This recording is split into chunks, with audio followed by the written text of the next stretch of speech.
गालियों और धमकियों का सिलसिला हमारे साथ में रुक नहीं रहा है। अन्य अन्य प्रकार के लोग अन्य अन्य चीजें हमारे साथ में करने में लगे हुए हैं।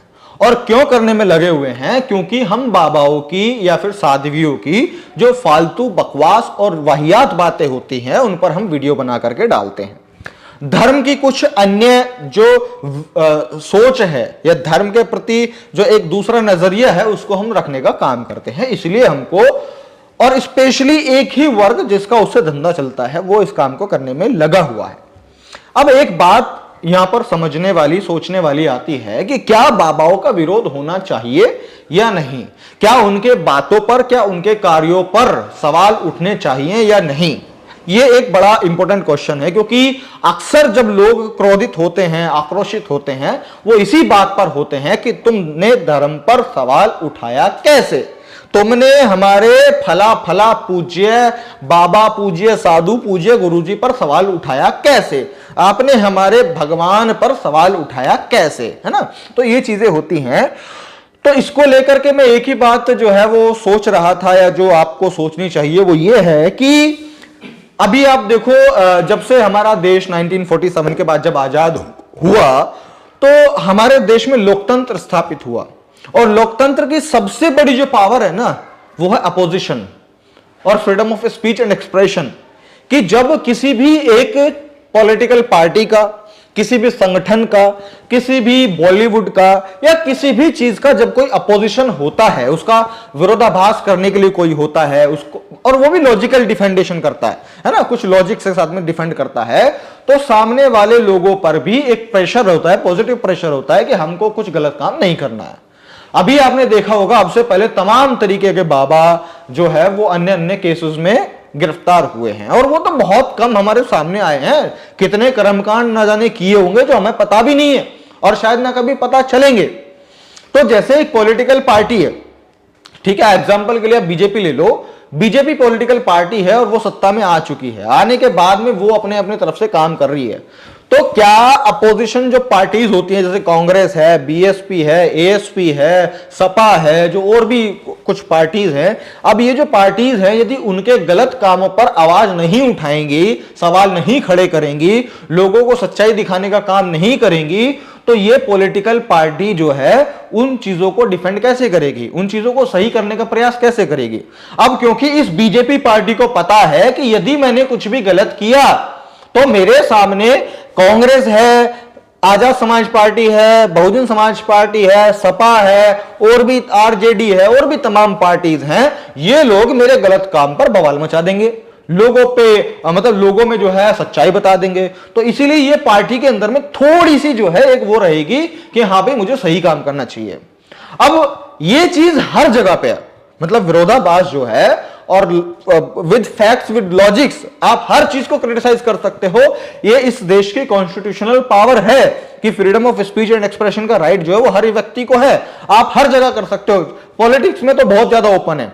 आप बॉलीवुड के ऊपर में क्रिटिसाइज कर सकते हो, बॉलीवुड को, एक्ट्रेस को, एक्टर को, उनकी मूवी को, उनके काम को क्रिटिसाइज कर सकते हो। कोई आप पे केस करने वाला नहीं है, ना सलमान, ना शाहरुख, ना आमिर, ना कोई और, ना अजय देवगन, ना कोई और एक्ट्रेस, ठीक है। आप कोई कॉर्पोरेटिव बिजनेस है तो उसके खिलाफ में भी लोग बात करते हैं। खिलाफ तो एक गलत वर्ड हो जाता है, उनके बारे में, उनके काम के बारे में बात कर लेते हैं लोग, वहां पे भी कोई केसेस, सारी चीजें नहीं होती हैं।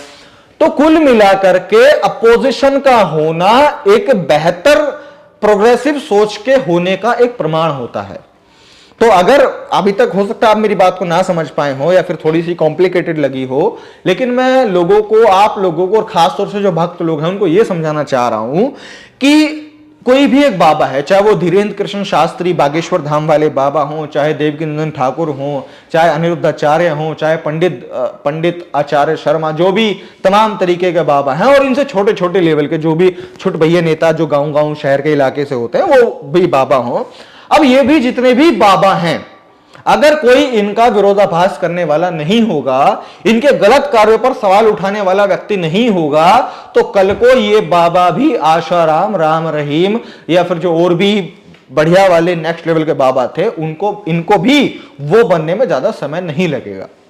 लेकिन इनको जब दिखेगा, अभी आप मेरे को एक बात बताओ, अभी आपने कोई देखा कि इस देश के अंदर में कोई भी बाबाओं पर धर्म के ऊपर, भगवान के ऊपर, ईश्वर के ऊपर, चमत्कार के ऊपर, रीति रिवाजों के ऊपर, कुरीतियों के ऊपर, पाखंड के ऊपर, अंधविश्वास के ऊपर में कोई खुल करके प्रॉपरली बात कर रहा हो। और स्पेशली सोशल मीडिया पर, ग्राउंड लेवल पर हो सकता है बहुत हो, लेकिन सोशल मीडिया पर आपने देखा है किसी लोगों को? मैंने तो नहीं देखा। और मेरे अंदर मजबूती भी इसीलिए है शायद कि मैंने किसी और को नहीं देखा, तो मैंने अपने ऊपर ये रिस्पॉन्सिबिलिटी लिया कि हाँ मैं तो करूंगा। अगर कोई और होते तो शायद मैं उन पर छोड़ देता कि चलो वो तो कर रहे हैं, उनको करने दो, मैं अपना आराम से शांत रहता हूं। क्यों मैं इतनी गालियां सुनूं, क्यों मैं इतनी धमकी और क्यों मैं इतनी सारी चीजों को झेलूं? लेकिन मुझे नहीं दिखते हैं इसलिए मैं कर रहा हूं। अच्छा, अब अगर बाबा लोगों को, जितने भी और भी बाबा हैं, साधु हैं, साध्वी हैं या फिर जो भी हैं, अगर उनको ये दिखेगा कि भाई एक प्रशांत बोध नाम का व्यक्ति ऐसा है कि हमारी गलत बातों पर, हमारे गलत कृत्यों पर ये लोग जान करके सवाल उठा देते हैं, लोगों में सच्चाई दिखाने का प्रयास करते हैं, तो इस बाबाओं को भी डर रहेगा कि हां भाई मैं कुछ गुनाह गलत करने का प्रयास करूं, मैं हमेशा अच्छा अच्छा करने का प्रयास करूं। क्योंकि अगर उनको दिखेगा कि हमारा विरोध तो कोई करने वाला है ही नहीं, और जो भी हमारा विरोध करता है मेरे भक्तों को, अरे देखो बेले तुम्हारे बाबा पे सवाल उठा रहे हैं, तुम्हारे धर्म पे सवाल उठा रहे हैं, तुम्हारी आस्था कहां गई? अरे हिंदू तुम हिजड़े हो जो अपने हिंदुत्व को नहीं बचा सकते, अरे वो सनातनी भड़वा है और ये है वो है ना। आप समझ रहे होंगे मैं किस बाबा की बात कर रहा हूं। ये लोग इस तरीके से उन लोगों को भड़का करके हम जैसे लोगों पर हमारी आवाज बंद करने का पूरा काम करते हैं। लेकिन आप लोगों को यह समझना पड़ेगा, यदि आपको अपने धर्म, अपने देश, अपनी रीतियां, अपने जो आपके कर्मकांड और इन सब चीजों को यदि स्वच्छ बना करके रखना है, तो इनका कोई एक अपोजिशन भी होना जरूरी है कि एक इस विचारधारा के साथ में आपको यह विचारधारा भी बता सके, और उसके बाद में, क्योंकि दिमाग हर इंसान के पास में है, उससे आकलन करके कि भाई ये सही है या ये सही है, और वो अपने आप चूज करके या तो इस पे चले या इस पे चले, लेकिन एट द एंड अपने और अपने परिवार को और अपने देश को भला करते हुए चले। तो ये एक जो बेहतर विचारधारा है, ये जो एक प्रोग्रेसिव सोच है, इसको अगर हमको बढ़ाना है तो हर चीज का अपोजिशन होना चाहिए। इन लोगों का महत्व भी तभी होगा जब हम जैसे लोग भी होंगे, और होना भी जरूरी है, वरना ये लोग आशाराम राम रहीम बन के निकलेंगे, इनका जो मन में आएगा वो लोग करेंगे और इस देश का बंटा धार करेंगे, और लोगों को जो है गलत डायरेक्शन में लगा करके छोड़ेंगे, और खुद तो ये कमा रहे खा रहे हैं आराम से, लेकिन लोगों की धज्जियां उड़ा करके छोड़ेंगे। लेकिन जब तक मैं हूं, मैंने तो प्रण लिया है कि मैं ये सब चीजें नहीं होने दूंगा, और जब तक मेरी आंखों के सामने यदि कुछ गलत होगा, कोई बाबा गलत बोलेगा, कोई साधु गलत बोलेगा, कोई साध्वी गलत बोलेगी, उनको गुमराह करेगी, पाखंड अंधविश्वास में घुसेड़ेगी, मैं उनके बारे में बात करूंगा।